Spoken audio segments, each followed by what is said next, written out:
methods, and that also means that my research is about making research for researchers more efficient, more usable, reproducible. So, and that is Science Gateway is about, and how I see their role in today's and future research computing system, the ecosystem, including the data. So, for example, the small video you see here is the usage of one of the Science Gateways I'm also working with, and in a 24-hour period, and you see the worldwide usage there.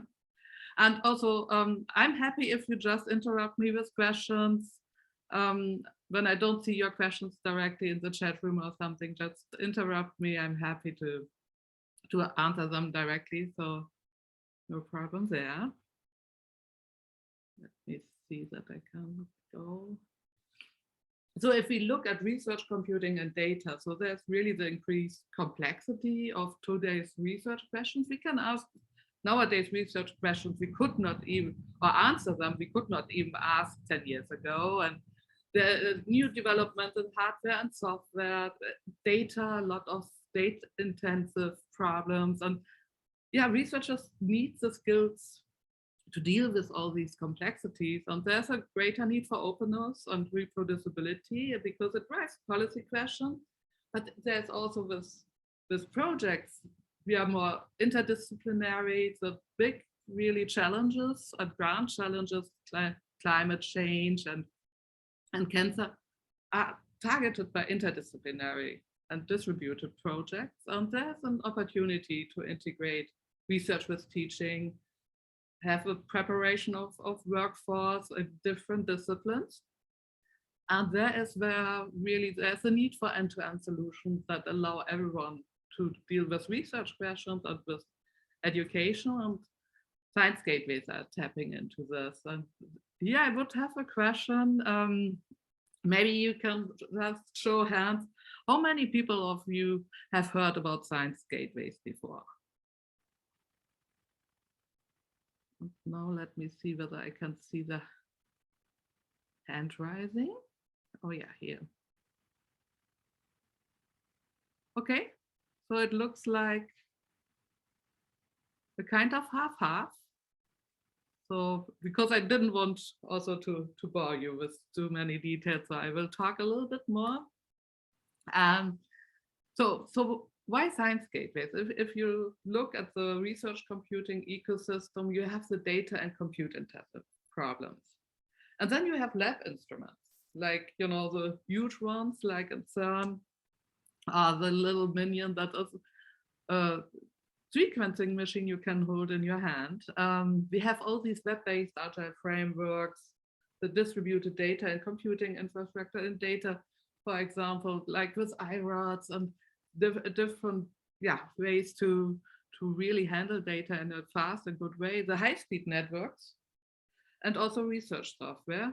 And in the middle is the researcher, and who looks a little bit sad because he has to know all these things to deal with research questions. And that really is a need for Science Gateways to help researchers to focus on their research questions and make them happy researchers.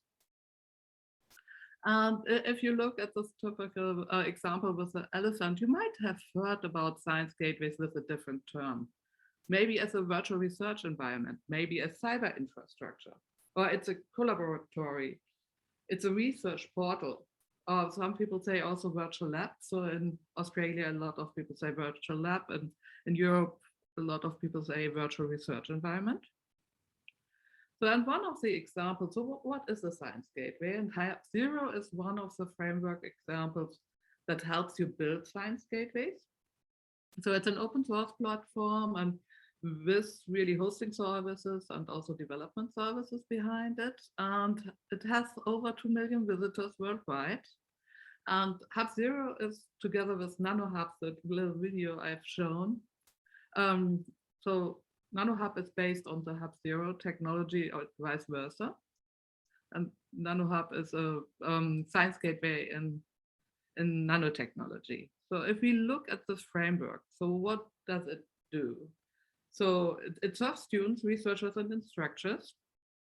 So it helps with starting simulation, to have for teaching and learning, to develop software and share and publish it, and also share and publish data.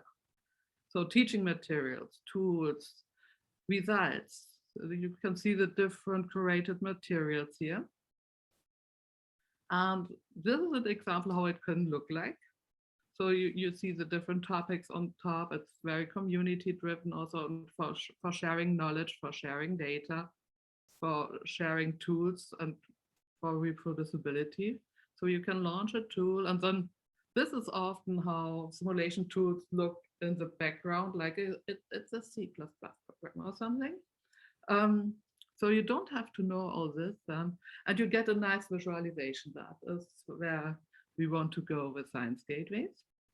And then we have this also for different topics. It's not only for nanotechnologies, but for example, also in the geospatial research with modeling and data analytics, visualizations.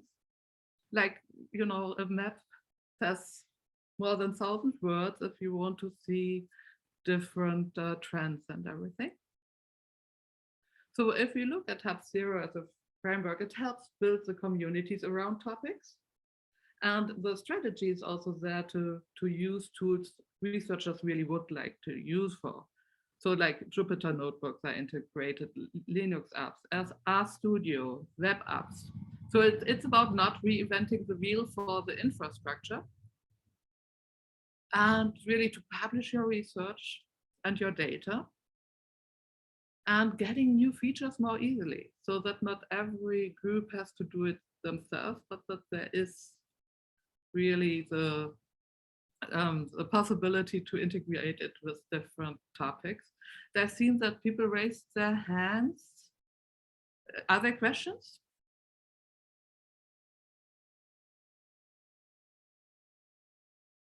Okay, I will continue. So if you look at science gateway technologies in general, so Hub Zero is one of the examples of a science gateway framework.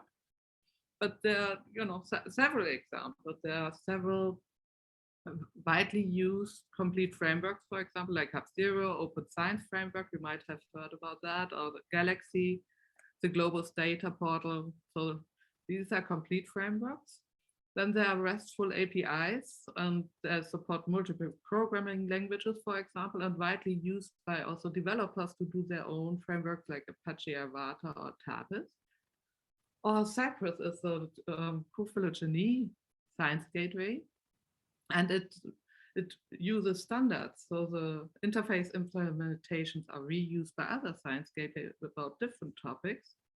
And there's projects like SciGap, which provides really science gateways as a service with hardware in the background, because that is often also used if you have data intensive research, then you need also the hardware behind it.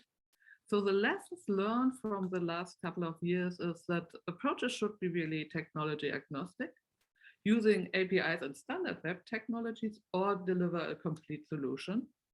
And community engagement is key to build your community around a topic and a science gateway to be more sustainable. So if we look at the different topics in science gateways, you have the usability, reproducibility, for example, and reusability. That is a big topic that you can really also research, can show that research is reproducible, the result. Interoperability between different solutions, and sustainability. And I go a little bit more into detail for that. So I really like this from Steve Krug. He wrote the books Don't Make Me Think and Rocket Surgery Made Easy. Usability really just means that making sure that something works well, that a person can use a thing, whether it's a website, a fighter jet, or a revolving door, for really the purpose and without getting frustrated. That is the goal of usability. And I like to compare it with a joke, because if you have to explain a user interface, then it's not that good. And reproducibility, and I know we have heard a lot about the reproducibility crisis in the last couple of years, and all the different R words like rerun, repeat, replicate, reproduce, reuse. So, and I think really, even though there are different definitions out there, I think it's really important to talk about, to make it more easy for people to reproduce research results again, or to reuse something for different data that is promising to give new research results. And interoperability is about, we have all these different systems and from data to computing system. And it's really helpful if people don't have to manually take care of different things, that there's the ability really that systems can exchange information with each other. And so interoperability is a big topic. I will talk a little bit more about it in the outlook. And sustainability, I think luckily it gets more traction in the last couple of years, because if we use software, if we use software and tools to analyze data, we still want to be able also to use these tools again and to know what the data is about and to save the metadata. So it should be really about sustainability, and that in 5 years we can still also reuse it. So if you look, for example, there's still the typical life cycle of a science gateway project or academic project in general. You have an initial idea, you have the funding, then you plan to do maybe the gateway or the analytics for your data. You ramp it up, you have active operation, and then after 3 to 5 years the funding ends, and you might have a big community around it, and you need to gather requirements again, and then you have to ramp it down often in academia if you don't get the next funding, or you get the additional funding. So, and that is a time where we are stepping in with the Science Gateways Community Institute. So we help really the sustainability, we help the community and on the user side and on the developer side and data side. So we have diverse expertise on demand, for example, in the incubator, or where you can get technology advice or usability advice or sustainability advice. We have extended developer support with longer term support engagement. So, and in the scientific software collaborative, I will show the gateway catalog. You can see what different kind of software is already out there on project. And community engagement and exchange is really about building the community. And workforce development, we have a lot of good student opportunities in the project. So here are some examples for education and training, for example. So we have a gateway focus week. We have a webinar series, and on networking and community, we have a yearly conference, and that is also the annual we have this year too. So so I can refer you to these, and then we have really this hands-on development support and the different support for usability design, for cybersecurity consulting, for example. So, and that is really collaboration on science gateways make challenges less deep. So one, the science gateways give really institutions research a great visibility because it's online, and people can really, send this, let's say, website portal science gateway around, and we can use synergy effects between projects because often the framework itself for data and for software can be reused for other projects. So the user interface looks different, but the technology behind is often the same. You can share resources and costs and expertise across departments. And to build a science gateway, if you have done it once, you have lower learning curves, and there's often this expertise to build one Science Gateway is difficult for an individual project to obtain because you need a couple of different experts for Science Gateways. So for example, if you think about which projects you're involved in, and if you're working with a community, so if you want to share advanced software or digital products for research or teaching, you could probably benefit from a Science Gateway. We have a question in chat real quick. Yeah. Can you talk about a few ways people have enhanced reproducibility using Science Gateways? Yes, I can do that. So with reproducibility, for example, in a Science Gateway, you have predefined user interfaces. Let's maybe jump back. I'll show you. So what happens here, for example, is that you launch a tool. That means you might add another, input data set. You can put in some parameters, but you always launch the same tool in the same way with the same hardware behind it. So that means the reproducibility, if someone gives you exactly the data they have used and share it with you. So you can share these things also, for example, in a gateway, not only in NanoHub, but also in other gateways. You can share these. You can share your workflows, how to create data with each other. So you can, here's an about, but if you share your input data and the parameters, another person in the community can run exactly the same. And we know if there's different hardware behind it or something, then it might have also different results. In the case of a Science Gateway, it's centralized. It has centralized hardware. So you can create the same results. So, and you can also, so some Science Gateways offer workflows, computational workflows with different steps, and you can share these workflows also. And that is the same. If they share also the input data, it should give you exactly the same results. Okay, there's always a statistical, if it's a simulation, it should be in the range of being reproducible. Does that answer the question?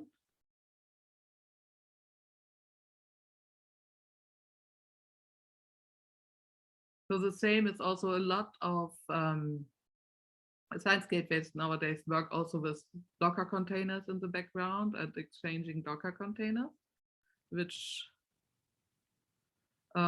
yes, also is part of the reproducibility package or reprocess. I was at, okay.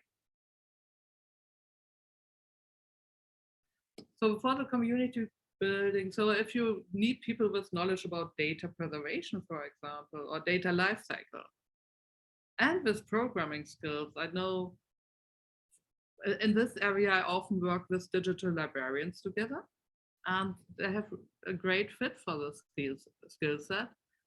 Or if you look at machine learning, metadata, ontology, statistics, data scientists can help you on that side of the Science Gateway. You don't have to be the expert for everything. If you have a community building measures and team building measures around Science Gateways. And the other thing is also, how to access HPC resources, virtual machines, containerizations, or distributed data management, like, for example, also the containerizations with Docker. So on your campus or in your distributed team, the HPC specialists are probably good to help you with this aspect of a Science Gateway. So, and we have a group, so we meet monthly, the Gateway ambassadors, as member of a professional community around Gateway topics. And we learn from each other with, new tools, new technologies, new methods, and we share this information. And the ambassador activities is also to reach out to their community and hosting awareness. And really also like this because it describes science gateways so well. You can, to create a science gateway, you need so many different people to make it really usable or good for the domain that we like to bring together people from radically different fields and wait for the friction to produce heat, light, and magic. Sometimes it takes a while. Yeah. I have never seen magic, but I've seen when really people interdisciplinary come together to create a science gateway. It works really well. So the Science Gateways catalog can, for example, we offer via the Science Gateways Community Institute, you can find solutions which are already existing from different disciplines. And also, for example, used in the classroom for teaching or gateways for software, but you can really see different building blocks. And at the moment, you can see here, we have already over 600 different technologies in the catalog. So if you are interested to look what kind of solutions are already there, for example, the Globus data portal is part of the catalog also. And we have published the storybook. It's just finished now for 4 weeks. So we helped more than 150 gateways to reach their goals. So we connect the people, we create solutions. So if you are interested to read more about that, we have we featured, it's a living document. We featured at the moment like around 25 projects in there, but it will more and more build. It's online available. So you can see examples how, for example, the COVID-19 modeling consortium. So we helped them spin up that you can see really robust tools and all the data. I mean, we all know with COVID, there was so much need for sharing data, for working together, for collaboration. And that is a fantastic example for science gateways because it's made for exactly these purposes, to have collaborative work, to be able to add new data, for example, in an easy way. And to run the simulation so that the next group can say, oh, I could reproduce that. That looks good to me. Or I changed some parameters and now I have these results. So therefore, science gateways were really also helpful for these, for situations like COVID-19. And if we look so a little bit more in the future, so bridging the gap, which are still there in the research, data, and computing landscape. So one thing is about accessibility, which is, oh, how did that happen? Then also usability. I think we still need to improve more the usability and also the interoperability between the different solutions and in the ecosystem. So if we look at accessibility, so it's really important to look that it's perceptible, that someone can really operate this and understand the data and what's going on. And often accessibility is seen more in the traditional thing for people with disabilities. But it's not only about that. It's really also for different people having a different perception how to learn things. How people feel like that they want to deal with user interfaces. And that really user interfaces are good for human users as well, and user-friendly as well, also that they can be also accessed via programs and technology. So if you see this little, like that, it has to be useful, desirable, valuable, findable, credible. So it goes almost already in the direction of fair, but that is one of the next topics. So interoperability I talked already a little bit about that there are API standards, that it's the ability of 2 or more systems to work together and the components. And often in our landscape, of course, there is still the specialization on domains or use cases which work with each other. So, but yeah, so there should be also meta gateways which are helping the different domains, because a couple of things are always the same to work on technology side together. And then the different domains can use the same technology, but can define their own metadata. Another interoperability aspect is data management. So a lot of you will have heard about fair, that's findable, accessible, interoperable, and reusable, and where we are looking at not only data, but also at infrastructure, at research computing. How can we make in research these systems fair? And another aspect is really identity and access management. Yes, we need, of course, security, but it's also important to keep it usable so that there is a multi-factor authentication and multi-resource workflows and a connected gateways ecosystem. Yeah, sorry for that. I took these slides obviously from another talk I did some recording on, but it's okay. So the other thing we really see in gateways, I think that is very important, is broadening the outreach. And so, for example, there is some diversity of technology coming up. So in 1980, we started with some mainframes and with CPUs and some memory.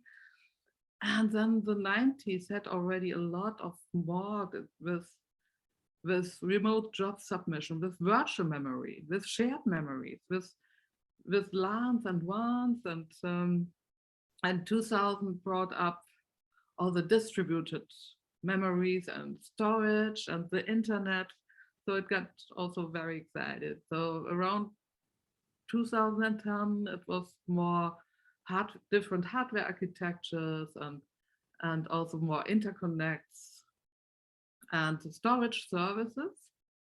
And 2020, we have seen so many things, like from virtual machines to containers to different data standards, different visualizations, on demand, big data. It's a big topic in the last 5 to 8 years. Sorry. And there is, so in the next, let's say 8 years, if we look really in the future, we won't have fewer technologies. We will have more, and also more possibilities with data. And I think the gateway development around that has to be also prepared really for this. And the other thing where we have really still also to a little bit a gap is in the diversity of domains. A lot of current gateways are working in the physical and life sciences, or citizen science. Universe is an interesting example. Social sciences starts to come more up, but there are growth opportunities. So really more in social sciences, more arts, more digital humanities, data science. Computational social sciences could be also used not only that they are users, but that they inform what kind of gateways are needed. And virtual reality is a fantastic new development that could help with data management in a really fantastic way. So the future user communities and the future of user communities is a little bit in educational settings, and that science gateways can be used by everyone and for everyone. And some of the educational goals, for example, could be so broaden access to research quality computations. So because you might have that in your own environment, many packages are difficult to install. So So that means if we offer this in a science gateway, it's already installed, it's offered online. So increase the learning to reinforce class material, to have simulations, to show data, visualize data.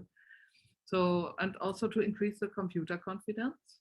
And that gives students then also better STEM job prospects, and that they can pursue, for example, graduate school, or encourage high school students to be in the STEM field. So that could be part really of the educational goals in science gateways.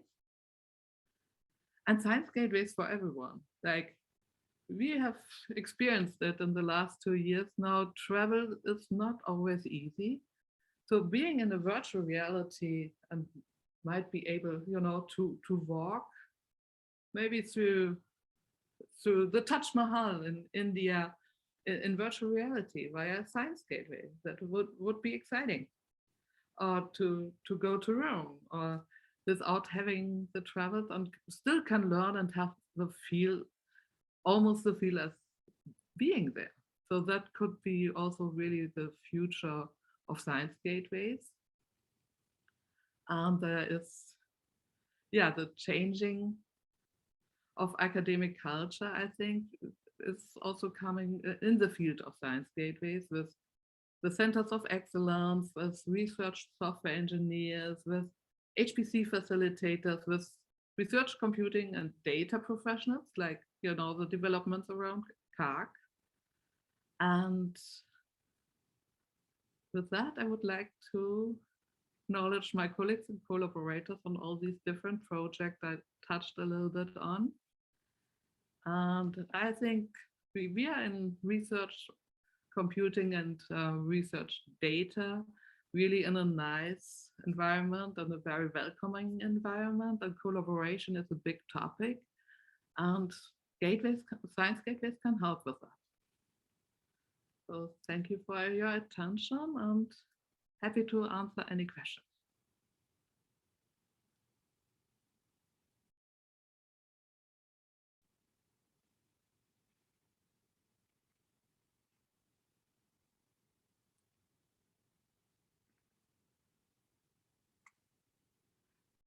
So Rory?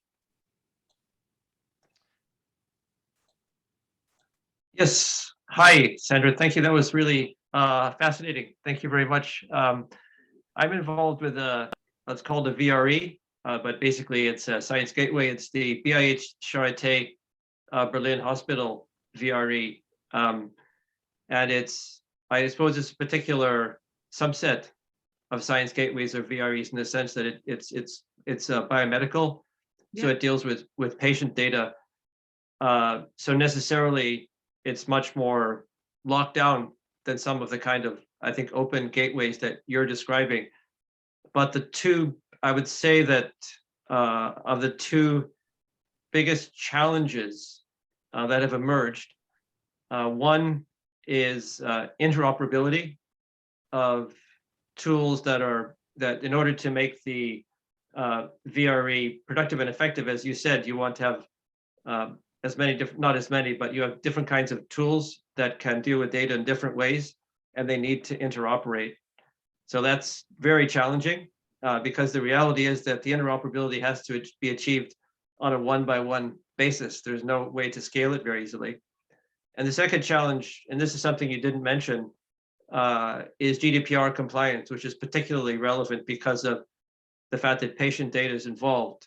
So I just wonder if you'd be able to comment on your views of the interoperability issue. Are there any ways of scaling it that you've come across or thought of? And secondly, on the issue of GDPR and VREs/science gateways. Yeah, with the interoperability, I'm totally with you. So I'm involved with the PresQT project. It's the Preservation Quality Tool project, and that exactly looks at these different things and on looking into FAIR and the interoperability of FAIR data. So what we try to do in PresQT, for example, is you can have something in Zenodo, or you can have something like in another science gateway, and we connect the different systems via RESTful APIs. That is when we are allowed, and I know in biomedical, of course, the topic with security is a little bit different than GDPR. But we work with RESTful APIs and also with metadata, different formats for different domains to transfer it between systems. So I'm happy to follow up with that more if you are interested in that. So we, for example, connect science gateways with Zenodo, with GitHub, with GitLab, or Figshare, and help with transporting between these systems. And the other, GDPR, I have definitely a view on that. So we have, for example, I work a lot with HubZero, and we are HIPAA compliance, which comes already quite near to GDPR also. So the framework itself really de-anonymizes some data, and you can decide whether you want to share publicly or in a group, or whether you keep it private. I should have probably put more emphasis on that. So often science gateways offer this fine-grained access. So if you don't want to share your data, you don't have to. And it's still, of course, you have with, to check with the framework itself. There is often an administrator in the background. So that is something, that needs to be allowed, but that is normally with GDPR allowed. But there are possibilities to protect data, So per case, as you said, it's from use case to use case. You can set the rules for access. Thank you.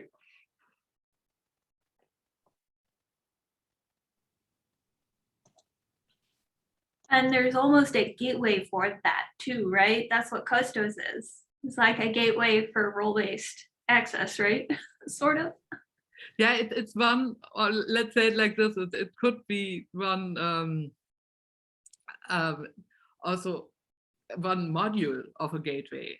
So Galaxy deals with a lot of biomedical data, and there, for example, you can easily share if you open up the data, but you can just keep it all private.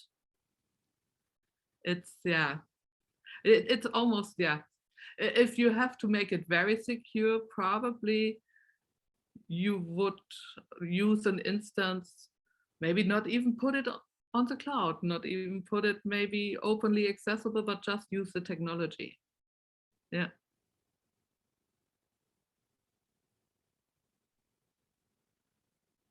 Okay.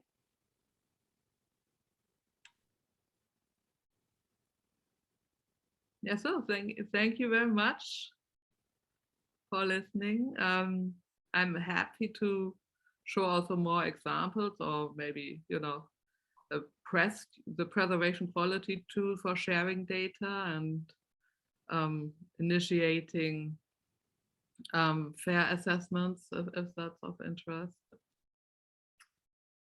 If there aren't any more questions, I have one for myself.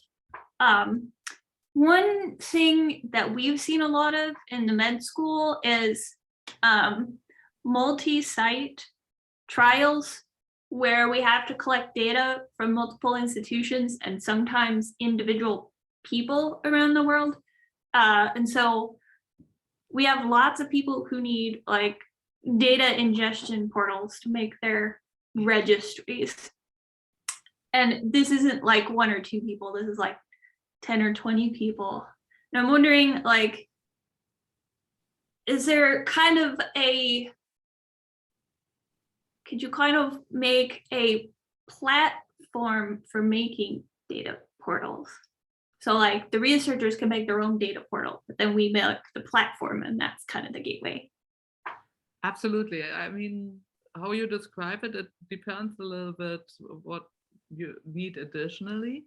But for example, the Hub0 example, since it's already HIPAA compliant, might be a good one, because you are in biomedical research that since they are already compliant, so you can use Hub0, set up your own instance, or ask, the team, there are developers behind the Hub0 team, to set you up, and then you can create your user and upload data, and then decide whether this is data to share with the team.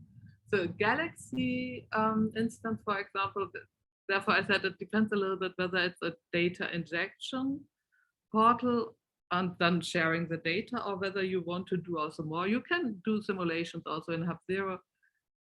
If it's, I have seen a lot of biomedical workflows.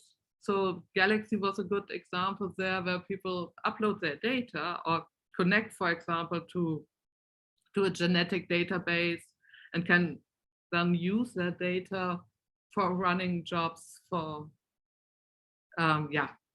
different analytic steps.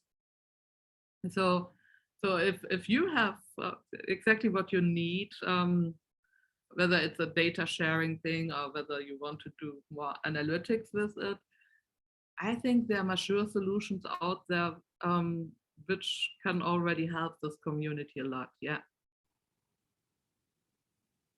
Because I know also that I'm working on a project at the moment with colleagues of mine who started just to share their data in Dropbox, because that was the first thing they thought about. And at the moment we are setting up a Galaxy instance to help with the whole visualization and analytic steps. So Great, if you have concrete questions or something, please reach out. I'm happy to support. Cool, thanks. I definitely will. Okay, let me look into the whether there are more questions.